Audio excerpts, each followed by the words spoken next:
Natalie Wood, Bruce Lee, Notorious B.I.G.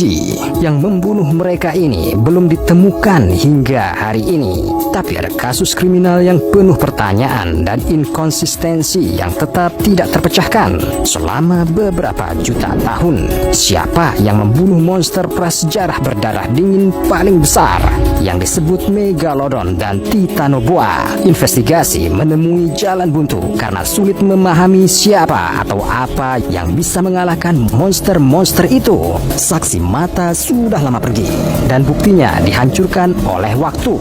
Di video ini kita akan membuka kembali penyelidikan dan mencari tahu bagaimana dosis radiasi yang mematikan bisa sampai di tempat kejadian. Bisakah kita mempercayai alibi hiu putih? Dan yang terpenting, siapa yang membunuh mega predator prasejarah?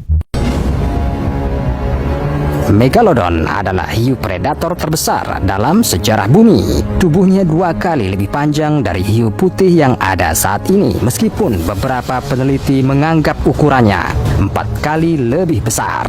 Gigi Megalodon juga 2 kali lebih panjang dari gigi makhluk sezamannya, dan kekuatan gigitannya setara dengan kekuatan jangkar kapal pesiar besar yang beratnya bisa mencapai 11 ton. Ini memungkinkan Megalodon dengan mudah membedah dada paus kecil. Ketika seekor Megalodon melihat mangsanya, ia menabraknya, mencoba mematahkan tulangnya dan merusak semua organ vital di bawah tulang rusuknya. Makhluk malang itu mati dengan cepat karena luka dalam yang parah. Meskipun Megalodon benar-benar predator super di puncak rantai makanan, ia punah mungkin 2.600.000 tahun yang lalu. Tapi siapa yang berani menyerang binatang bawah air ini? Mari kita gali daftar tersangka. Tersangka nomor 1, hiu putih. Anda mungkin berkomentar, apa? Maksudmu pecundang yang tidak bisa memegang lilin untuk maniak laut sungguhan seperti Megalodon? Ikan kecil itu hampir tidak bisa lepas dari rahangnya.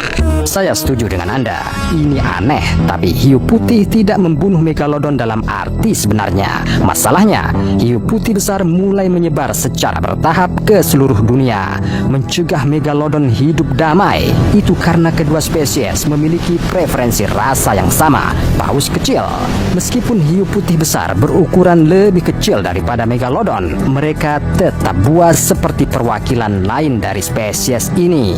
Ukurannya yang mengecil dan kelincahannya yang meningkat dapat memberi mereka keunggulan. Sedangkan Megalodon terus-menerus menyerang hanya dari penyergapan dan tidak pernah berani mengejar mangsanya secara aktif.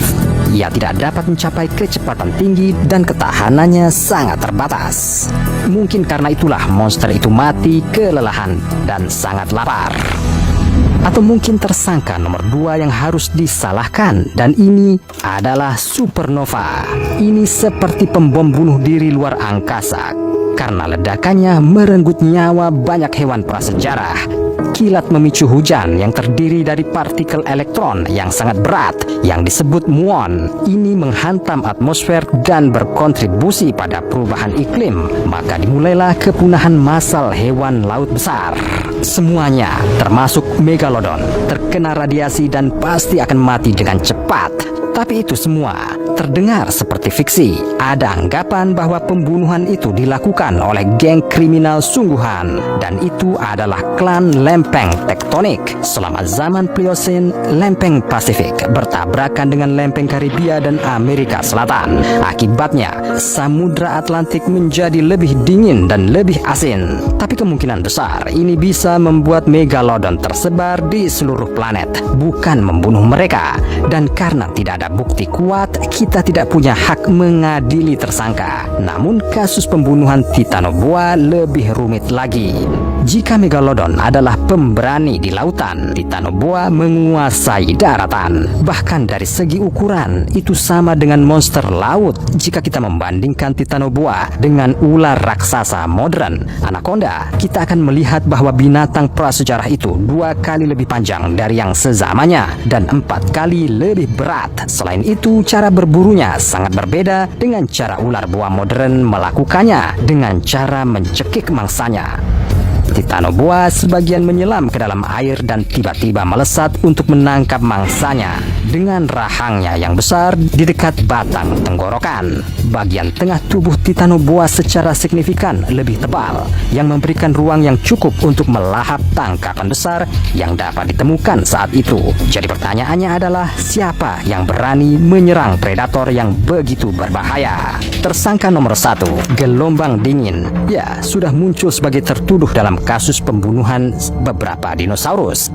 Selama zaman Paleosen, Peru dan Kolombia modern memiliki iklim tropis dengan kelembapan tinggi dan suhu udara rata-rata yang cocok untuk reptil berdarah dingin. Dan semakin hangat iklimnya, semakin besar mereka. Ketika suhu mulai turun, titanoboa memiliki masalah mendukung metabolismenya. Tapi itu bukan hal yang bisa sepenuhnya memusnahkan reptil raksasa itu. Kemungkinan besar ini digantikan oleh beberapa spesies yang lebih kecil yang tidak memiliki masalah bertahan hidup pada suhu yang lebih rendah. Temui tersangka nomor 2, batu bara. Pernahkah Anda mendengar tentang formasi Cerrajón? Saat ini adalah tambang batu bara terbesar di Kolombia. Namun berabad-abad yang lalu dihuni oleh titanoboa dan penuh dengan hutan dan sungai tropis yang rimbun. Batu bara yang sekarang dapat ditemukan di wilayah tersebut sebenarnya adalah fosil dari semua tumbuhan dan pohon yang pernah menjadi rumah bagi titanoboa. Ketika habitat aslinya mulai berubah, ular tersebut gagal beradaptasi dengannya. Tetapi bahkan itu hanyalah asumsi belaka. Saya ingin tahu siapa tersangka misterius ketiga itu. Dia Megalodon. Para ilmuwan percaya bahwa mereka hidup di zaman yang berbeda, tetapi semua angka sangat mendekati, dan itu mulai terlihat semakin mencurigakan mengingat tidak ada jejak yang tersisa. Masalah hilangnya raksasa ini diteliti sama buruknya dengan samudra dunia, dan disinilah tepatnya keduanya bisa bertemu satu sama lain. Bayangkan Anda kedinginan, tidak punya makanan, dan dunia di sekitar Anda penuh dengan radiasi. Apa yang akan Anda lakukan? Pergilah dan temukan tempat yang lebih baik. Bagaimana jika predator ini mulai bermigrasi? Hampir semua spesies melakukan hal yang sama sepanjang waktu. Setelah ledakan supernova, muon terkonsentrasi di perairan pantai, tetapi radiasinya tidak terlalu fatal di kedalaman yang luar biasa. Jadi, Megalodon bisa memutuskan untuk pindah ke sana dan tidak pernah kembali ke permukaan. Hari-hari ini kita dapat mengamati migrasi ular derik di dataran tinggi Great Plains di Kanada. Tidak ada yang mustahil bagi seekor reptil yang merasakan bahaya dan merasa lapar. Titanoboa bisa melakukan hal yang sama, meski mungkin mundur ke lingkungan yang berbeda. Bukan hutan, ular ini hidup di dekat badan air. Selain itu, ada teori yang menyatakan bahwa ia juga berburu ikan. Mungkin pada titik tertentu, Titanoboa memutuskan untuk pergi ke bawah air dan bermigrasi dari Kolombia menyeberangi lautan. Sebagian besar Megalodon diduga ditemukan di antara Amerika Utara dan Selatan. Sebenarnya, cara tercepat untuk mencapai perairan hangat melintasi rute yang dilalui Titanoboa, bergerak lebih dekat ke garis khatulistiwa juga. Kemungkinan besar mereka bertemu satu sama lain di suatu tempat di sekitar sana. Mari kita coba mensimulasikan dugaan pertemuan mereka. Ular dan hiu raksasa pasti akan berkelahi. Rahang Megalodon akan dengan mudah mengunyah bahkan ular raksasa seperti itu. Tapi saya tidak bisa mengecualikan kemungkinan bahwa Titanoboa biasa membunuh hiu raksasa sebagai reaksi. Dan ini tampaknya lebih mungkin karena kerangka Megalodon yang dapat berkontribusi pada penyelidikan tidak pernah ditemukan. Ada petunjuk tertentu seperti sepasang tulang punggung milik beberapa ikan besar, tetapi forensik tidak pernah membuktikan bahwa mereka ada hubungannya dengan Megalodon. Tapi ini kan bisa dijelaskan. Di perut ular terdapat asam khusus yang membantu reptil mengambil kalsium dari tulang mangsanya dengan mengikisnya, dan sisa-sisa tubuh yang tertelan dikeluarkan oleh enzim pencernaan. Itu sebabnya tidak ada kerangka Megalodon. Itu semua kesalahannya. Atau mungkin dua-duanya yang bersalah? Titanoboa dan Megalodon bisa menjadi faktor terakhir yang menyebabkan kepunahan kedua spesies tersebut. Tetapi jika kematian mereka bukan disebabkan oleh ledakan luar angkasa atau perubahan iklim, tetapi oleh konfrontasi di antara mereka, ada kemungkinan bahwa kedua populasi tersebut setidaknya yang sangat kecil masih ada di suatu tempat hingga hari ini. Saya memutuskan untuk mencari bukti baru. Ada video yang memperlihatkan hiu besar yang tidak normal yang menyerupai Megalodon di internet. Ya, penampilannya tidak terlalu cocok dengan sketsa komposit. Tetapi bahkan jika itu bukan Megalodon, bisa jadi itu adalah anak anjingnya yang seperti Nemo, tidak mendengarkan ayahnya dan memutuskan untuk naik ke permukaan. Dan saat ini ia bisa diserang di sana oleh cachalot biasa. Kemampuan mereka menggunakan ekolokasi akan membantu mereka berburu Megalodon dengan baik.